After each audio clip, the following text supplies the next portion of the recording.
So we just talked about the 5-step framework that will help you to find the right firm for you. As I promised, we do now a deep dive about working hours in management consulting and also salaries.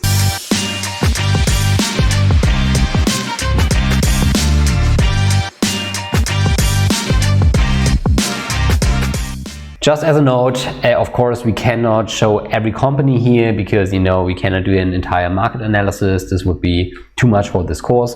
But what I want to do with the next 2 deep dives is that I want to give you a broad understanding of what to expect, especially if you are at the very beginning of your consulting career. So let's talk about working hours first. So what you see here is a chart that shows self-reported working hours. So the survey asked about, weekly average working hours depending on the firm that you work for. And what you see here is that there are some tendencies across the different sectors we talked about.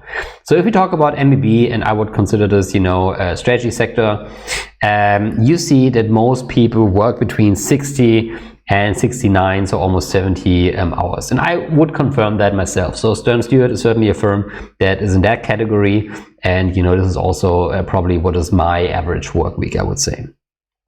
Then you see, and let's jump now to the bottom of the chart, to EY Parthenon and Strategy End. We see here they work between 50 and 59 hours. And those are, typical tier 2 consultancies, okay? So as you see, they have also a high workload, but it's, maybe a bit less than in those top-notch tier 1 MBB firms. And then you have other firms like the Big Four and also Accenture, and they have even less working hours on average. It's between 49.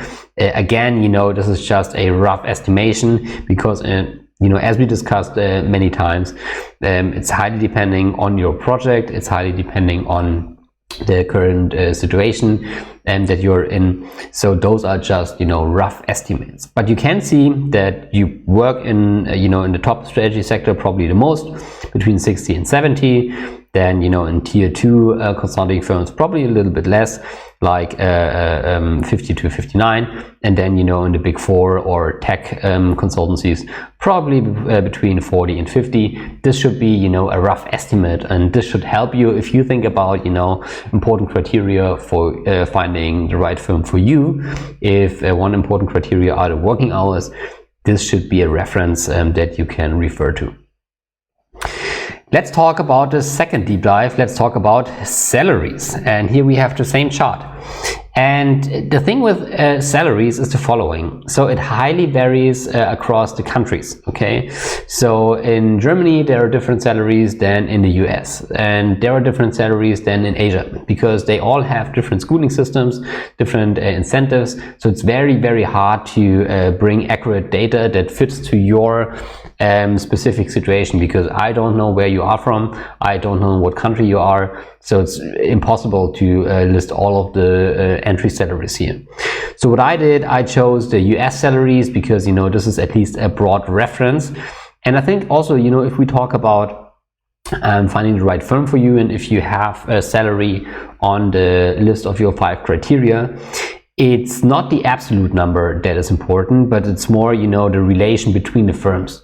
And I think the relation between the firms is quite similar across different countries. Okay, so it's not about the exact number here. That's also why I kind of included only ranges.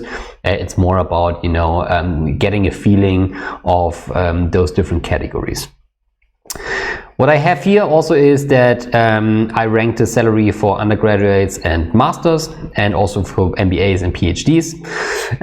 So typically, undergraduate or masters would be either a analyst role or a consultant role, and if you are in an MBA in the second range, so MBA or PhD, this is probably more like senior consultant or even project manager, so depending where you are.